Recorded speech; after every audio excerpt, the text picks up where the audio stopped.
ಬುದ್ಧಿವಂತ ಗಿಳಿಯ ಕಥೆ. ಒಂದು ಸುಂದರ ಹಸಿರು ಕಾಡಿನಲ್ಲಿ ಅನೇಕ ಪ್ರಾಣಿಗಳು ಸಂತೋಷದಿಂದ ಬದುಕುತ್ತಿದ್ದರು. ಆ ಕಾಡಿನ ಮಧ್ಯದಲ್ಲಿ ಒಂದು ದೊಡ್ಡ ಹಳೇ ಮರ ಇತ್ತು. ಆ ಮರದ ಮೇಲ್ಭಾಗದಲ್ಲಿ ಒಂದು ಚಿಕ್ಕ ಗಿಳಿ ವಾಸಿಸುತ್ತಿತ್ತು. ಆ ಗಿಳಿಯ ಹೆಸರು ಮಣಿ.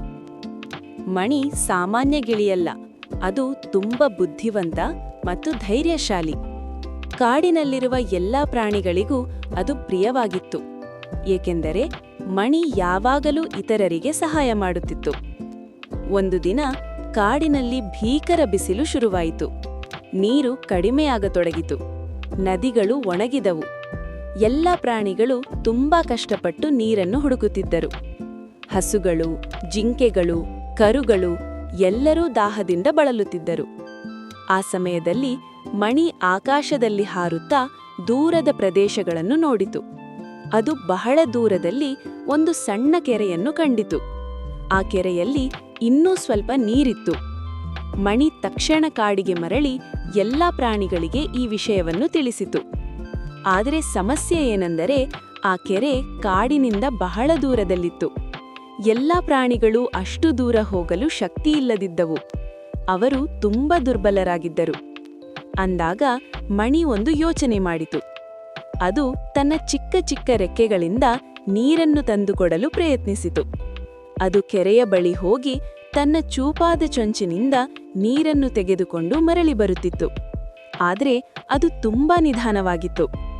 ಅದನ್ನು ನೋಡಿದ ಕಾಗೆ ಹೇಳಿತು, ಮಣಿ, ನಿನ್ನ ಪ್ರಯತ್ನ ಚೆನ್ನಾಗಿದೆ, ಆದರೆ ಇದು ಸಾಕಾಗುವುದಿಲ್ಲ.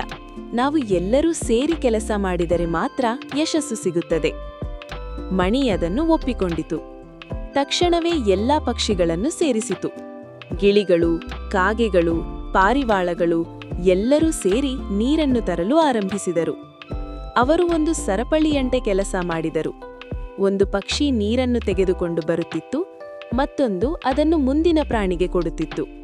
ಹೀಗೆ ನಿಧಾನವಾಗಿ ಎಲ್ಲಾ ಪ್ರಾಣಿಗಳಿಗೆ ನೀರು ಸಿಗತೊಡಗಿತು. ಪ್ರಾಣಿಗಳು ತುಂಬಾ ಸಂತೋಷಪಟ್ಟವು.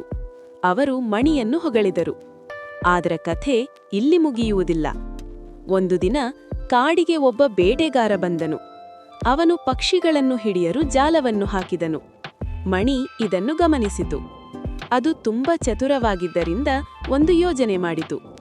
ಮಣಿ ಎಲ್ಲಾ ಪಕ್ಷಿಗಳಿಗೆ ಹೇಳಿತು, ನಾವು ಎಲ್ಲರೂ ಒಂದೇ ಸಮಯದಲ್ಲಿ ಜಾಲದಲ್ಲಿ ಸಿಕ್ಕಿಕೊಂಡಂತೆ ನಟಿಸೋಣ. ಬೇಟೆಗಾರ ಹತ್ತಿರ ಬಂದಾಗ ನಾವು ಎಲ್ಲರೂ ಒಟ್ಟಿಗೆ ಹಾರಿಬಿಡೋಣ.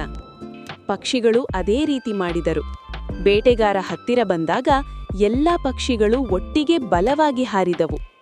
ಜಾಲವೂ ಅವರ ಜೊತೆಗೆ ಮೇಲಕ್ಕೆ ಎತ್ತಿತು. ಬೇಟೆಗಾರ ಬೆಚ್ಚಿಬಿದ್ದನು. ಅವನು ಏನೂ ಮಾಡಲಾರದೆ ನೋಡುತ್ತಲೇ ಇದ್ದನು. ಮಣಿ ಪಕ್ಷಿಗಳನ್ನು ಸುರಕ್ಷಿತ ಸ್ಥಳಕ್ಕೆ ಕರೆದೊಯ್ತು. ಅವರು ಜಾಲದಿಂದ ಹೊರಬಂದು ಮತ್ತೆ ಸ್ವತಂತ್ರರಾದರು. ಈ ಘಟನೆ ನಂತರ ಕಾಡಿನ ಎಲ್ಲಾ ಪ್ರಾಣಿಗಳು ಮಣಿಯನ್ನು ನಾಯಕನಂತೆ ಗೌರವಿಸಿದರು. ಮಣಿ ಅವರಿಗೆ ಹೇಳಿತು, ನಾವು ಎಲ್ಲರೂ ಒಟ್ಟಿಗಿದ್ದರೆ ಯಾವುದೇ ಕಷ್ಟವನ್ನು ಜಯಿಸಬಹುದು. ಧೈರ್ಯ ಮತ್ತು ಬುದ್ಧಿ ಇದ್ದರೆ ದೊಡ್ಡ ಸಮಸ್ಯೆಗಳಿಗೂ ಪರಿಹಾರ ಸಿಗುತ್ತದೆ. ಆ ದಿನದಿಂದ ಕಾಡಿನಲ್ಲಿ ಎಲ್ಲರೂ ಒಟ್ಟಾಗಿ ಸಹಕಾರದಿಂದ ಬದುಕಲು ಪ್ರಾರಂಭಿಸಿದರು. ನೀತಿ: ಒಗ್ಗಟ್ಟಿನಲ್ಲಿ ಶಕ್ತಿಯಿದೆ. ಬುದ್ಧಿ ಮತ್ತು ಸಹಕಾರದಿಂದ ಯಾವುದೇ ಸಮಸ್ಯೆಯನ್ನು ಪರಿಹರಿಸಬಹುದು.